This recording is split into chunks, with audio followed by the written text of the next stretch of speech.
for taking the time, telling your story. It's important. Unfortunately, there are an awful lot of stories like yours all over America as I travel the country. Too many. Don't have to be. And folks, it's great to be back. It's great to be here. There's not a better governor in the United States of America than Gretchen Whitmer. That's a fact. I've met virtually all of them. And Gary, we badly need you back in the United States Senate, pal. We badly need you back in the United States Senate.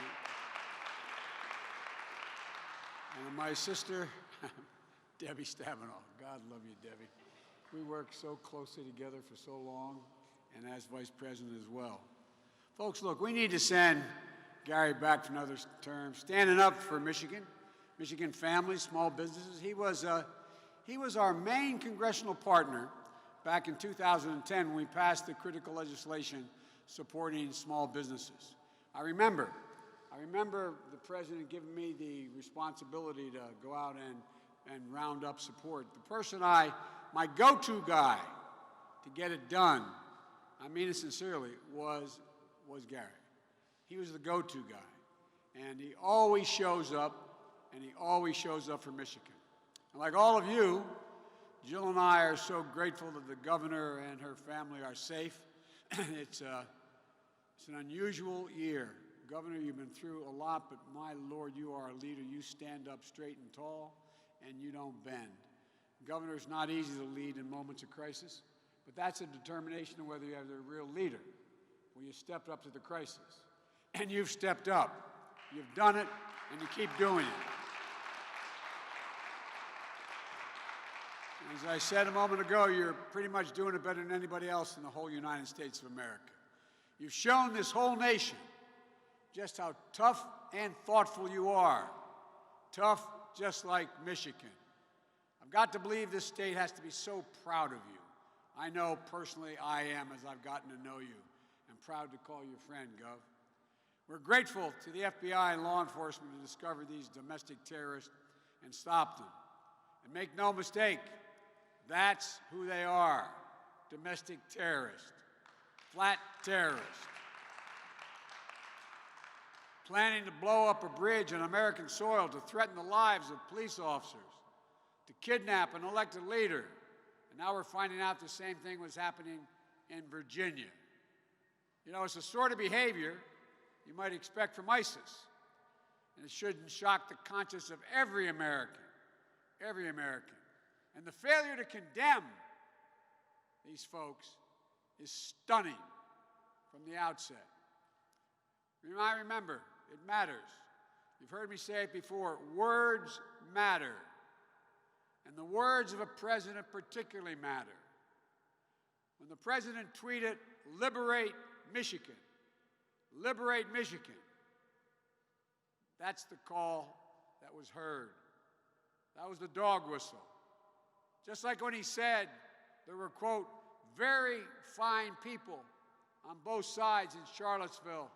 Father, as they came out of the fields carrying torches, their veins just bulging, shouting anti-Semitic bile, carrying Nazi flags, accompanied by the Ku Klux Klan. And when a young woman was killed protesting, the president was asked, what did he think? And he said something no president has ever heard. There were very fine people on both sides. Those words were heard just like when he stood on the debate stage with me and refused to denounce white supremacists, but told that white ring extremist group to, quote, stand back and stand by. Stand back and stand by. An American president not only shocked us, but it stunned the world. Those words we heard. You know the reason I decided to run for president, and I know that Debbie knows this. I hadn't planned on running ever again after my son died. But when I saw those folks coming out of those woods, I thought, how in God's name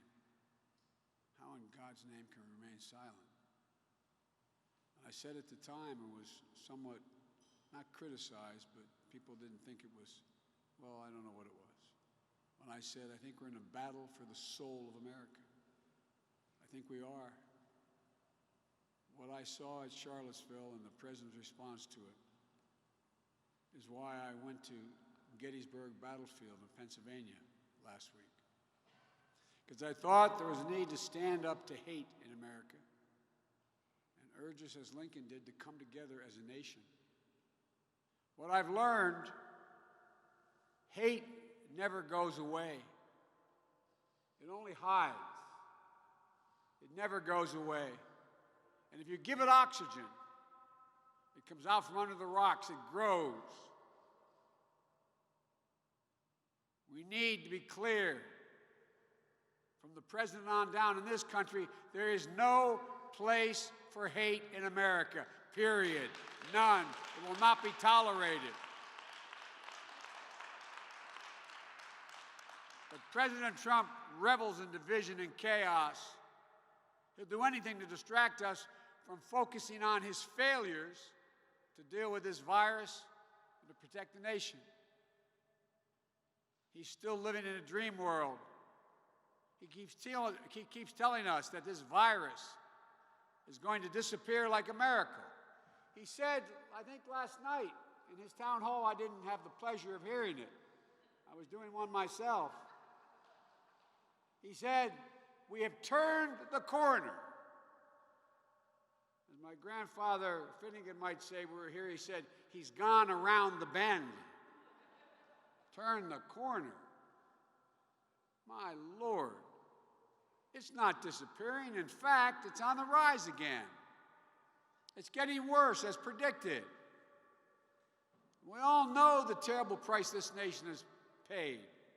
Lives lost, unemployment way up. Across Michigan and the country, folks are worried about making their next rent payment or mortgage payment.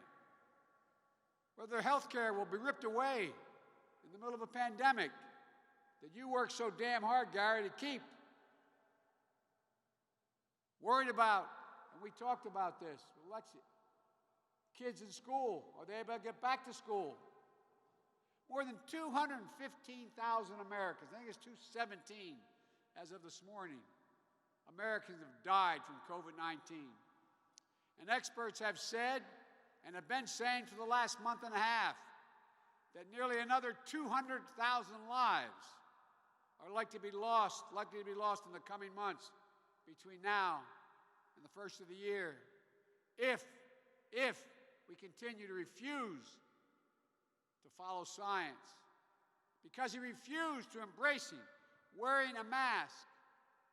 How many times on television see him make fun of Biden wearing a mask? Because he refuses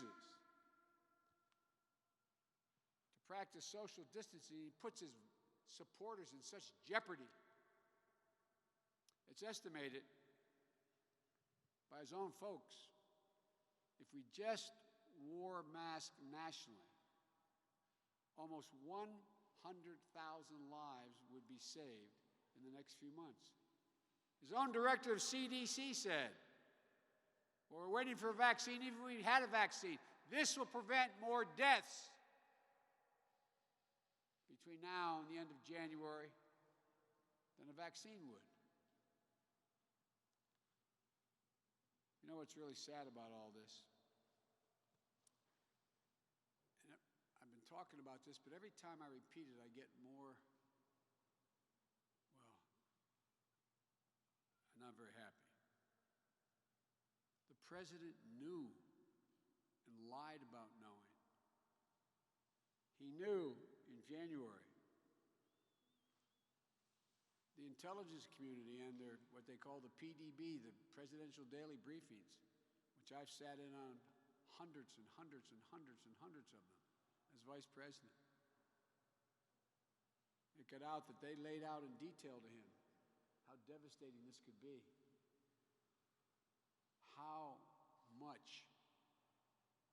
life could be lost, and so on. He said he was unaware of it, didn't read those reports. Well, that surprised no one. He doesn't read the reports, but he didn't read the reports. Everybody said, well, maybe he didn't. But then, as was acknowledged, because of his ego, he wanted to impress a famous journalist. He thought he could change his mind about his view of him. He did a long interview with Bob Woodward. Bob Woodward, a renowned journalist, taped the interview with him. Extensive interviews, hours. And he taped an interview where Trump said he knew this disease was deadly, significantly worse than the flu. But that's not what he told you. That's not what he told the public. And the reason he lied again to the American people? Well, he said he didn't want to panic the American people. Americans don't panic. Donald Trump panicked. That's who panicked. As a consequence of his overwhelming lying, negligence, and irresponsible action, how many empty chairs were around the kitchen table this morning or the dining room table last night? How many? How many women or men leaned over when they got in bed last night and reached over to touch their husband and wife, and they weren't there?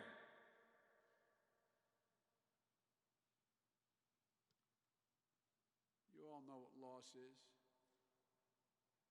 It's profound,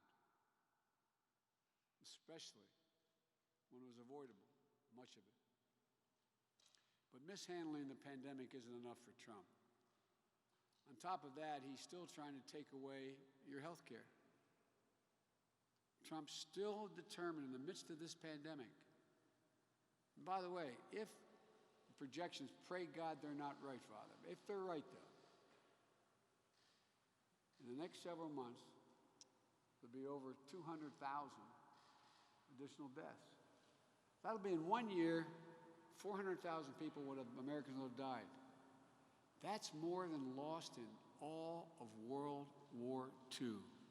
Hear me? World War II was 4 years. More American souls will have been lost than in World War II. But what's he doing? He's still determined to destroy the Affordable Care Act. This isn't hyperbole. Just like your opponent calls it a disaster. Talk about a disaster. There's a disaster. The guy is 2,000% or 200%, whatever it is with Trump. Hope everybody remembers. Look, as I said, this isn't hyperbole. It's real as it gets. On November 10th, the United States Supreme Court will hear the Trump administration make the case that the Affordable Care Act should be struck down in its entirety. Now, I know everybody thinks they know, but I just want to remind you, 10 million of you have already lost your health insurance because your employer's health insurance, they've gone out of business. 10 million Americans already without health insurance. And if Trump gets his way, 20 million more Americans will lose their health care. It's a god-awful, in the midst of this god-awful economic crisis, 100 million Americans will lose their protections for pre-existing conditions, including more than 4 million people right here in Michigan. Lifetime limits and benefits, on benefits, will be back. Insurance, and by the way, you know, a lot of you have been through what I've been through and worse. But I can distinctly remember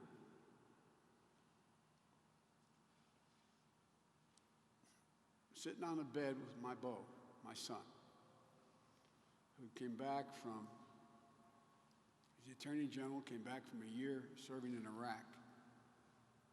which this president talks about losers who serve. Losers.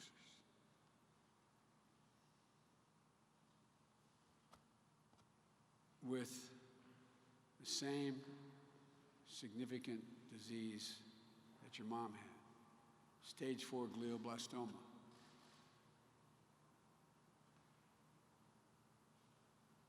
When it was diagnosed, when he got home, we asked the docs. It was only a matter of months, not if. Just months. We never gave up hope. But I remember watching him on that bed.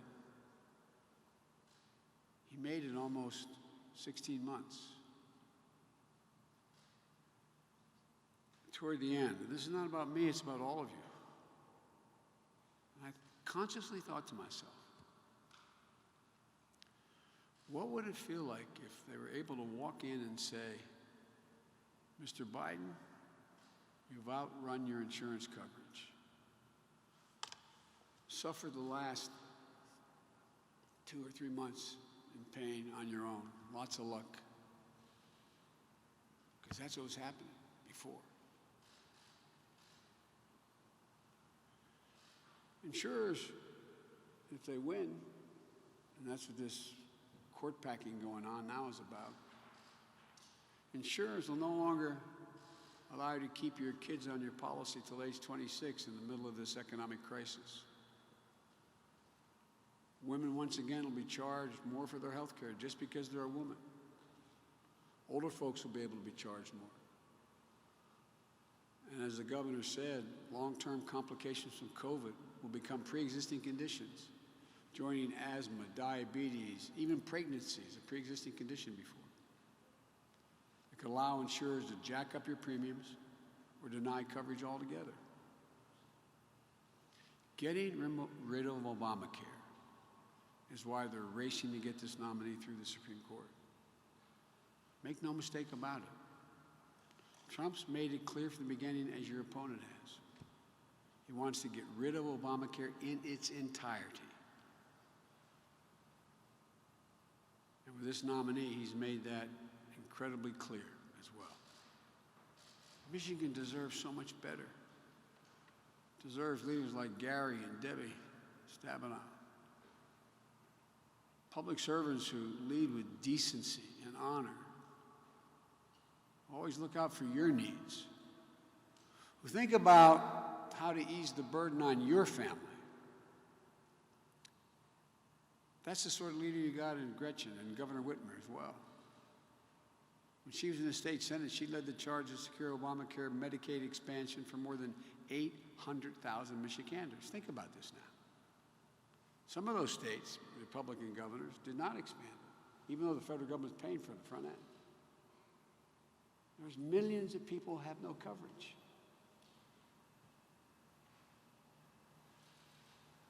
After we passed Obamacare, with the help of Debbie and Gary, with Debbie Stabenow and Gary Peters, we were able to reduce the uninsured rate by 55% here in Michigan. And if I have the honor of becoming your president, we'll build on the Affordable Care Act, no matter what they do. You can choose to keep a private plan if you still have one, because some of the private plans negotiated with the UFW and others are good plans. But we'll also offer you a Medicare-like public health insurance option. It'll force private insurers to keep premiums low and offer better coverage because for the first time, they'll have to compete for your business against a public insurer that doesn't have the profit motive in mind. If you choose this public option or a private plan, we'll increase subsidies for your premiums so that they're lower. You can afford our plans with lower deductibles, lower out-of-pocket spending. An independent analysis found that my plan will slash the cost of prescription drugs by 60%. Not a liberal think tank. Serious folks looking at this. Here's the bottom line.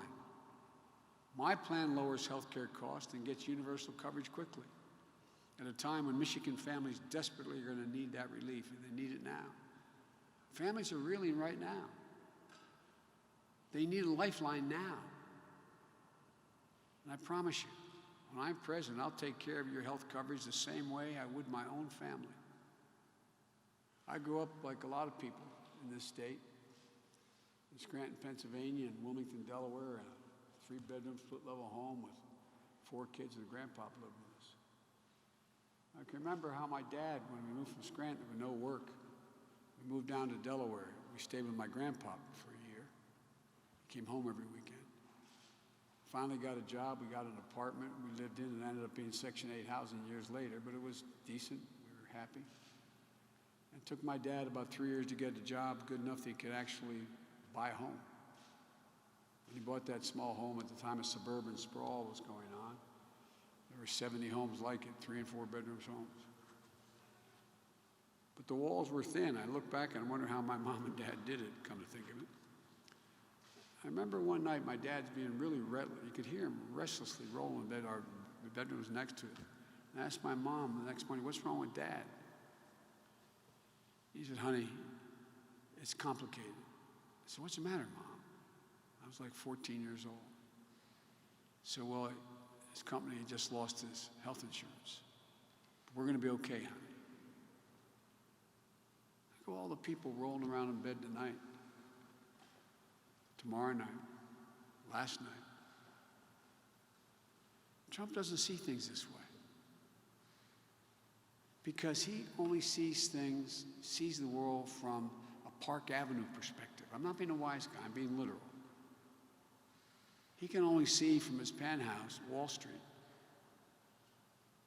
I see the world from where I grew up, like many of you. I grew up in Scranton, as I said. My mom taught me. My mom had a backbone like a ramrod. My mom taught me, she said, "Joey, look at me, look at me." Because I used to study, she said, "Nobody's better than you, Joey, but everybody's your equal." That's how I was raised. I think you and I, we measure people, whether you're a Democrat or Republican, we measure people on the strength of their character, honesty, decency, recognizing that some things are bigger than just your self-interest. That's what America's about. That's who we are. It's about family, respect, decency, honor, opportunity. Our families and yours, we weren't asking for anything, just a shot, just an even shot. Given a shot, the American people have never, ever, ever, ever, ever let their country down. That's what Michigan needs now, a shot to come back strong. That's what you needed 10 years ago in your automobile industry. The heart and soul of Michigan was on the brink. My state used to be an auto state. Small population, we had the highest percentage of auto workers of any state in the nation because we had less than 1 million people.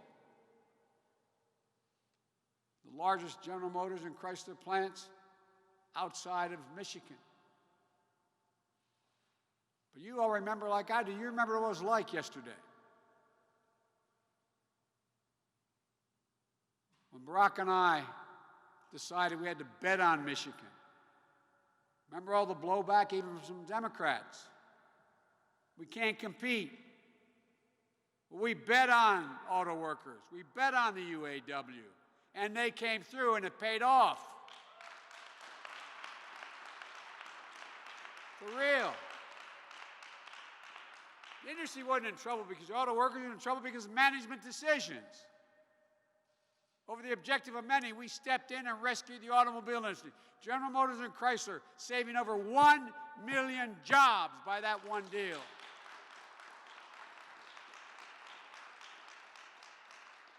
Don't ever underestimate the American worker.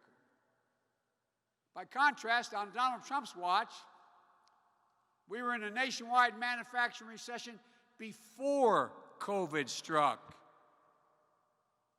And we're now down nearly 650,000 manufacturing jobs across the country now. It's rising.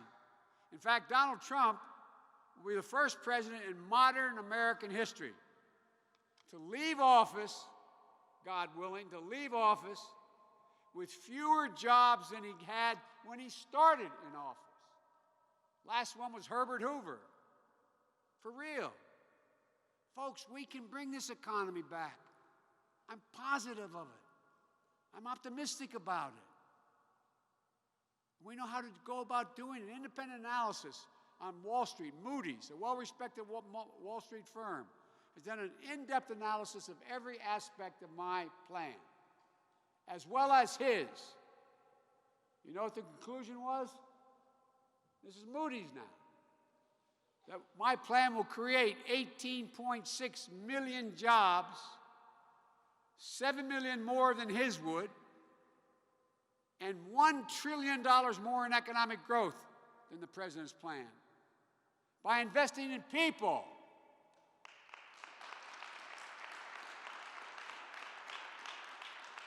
And by the way, you see these ads here in Michigan. Biden's going to raise your taxes. Once again, flat, unadulterated lie. No one who makes less than $400,000 a year will pay a penny more. If you make more than that, you're going to start paying at the rate you paid under the administration of George W. Bush at 39.6%. But I'm going to ask big corporations and the very wealthy to pay their fair share for a change. Trump's more than $2 trillion tax cut, I'm going to roll back $1.5 trillion of that in the giveaways of the biggest company in the top 1%. And the money we raise will invest in working people, growing the middle class, and this time make sure we bring everybody along, black, white, Hispanic, disabled, everyone comes along. An outside economist said my plan will create millions of good-paying union jobs in manufacturing. We're going to invest in building more resilient infrastructure. Remember, the president said, I have an infrastructure plan in 2017, and then 2018, and then 2019, now 2020. He doesn't have any plan. I'm going to build a resilient infrastructure, creating good-paying jobs, building roads and bridges and ports. 1 million new jobs in affordable housing units. Excuse me, 1 million new affordable housing units. High-speed broadband for every household. $100 billion to rebuild our crumbling schools. One of the reasons we can't send our kids back to schools, a lot of them aren't even safe now. We're going to retrofit, as we started in our administration when the president allowed me to run the Recovery Act. We're going to retrofit 4 million buildings and weatherize 2 million homes. That alone will save hundreds of thousands of millions of barrels of oil. And it's all going to be done by certified union labor.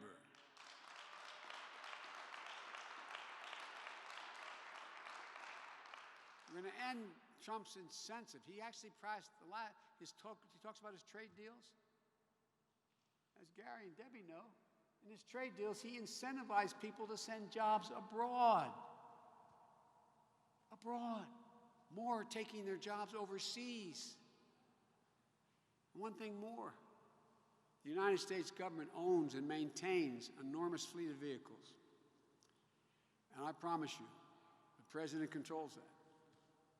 I'm going to convert those government fleets into clean vehicles made of and sourced right here in the United States of America. I'm going to expand the capacity so the United States, not China, leads the world in clean vehicle production. We're going to make it easy for American consumers to switch from fuel-efficient, inefficient vehicles.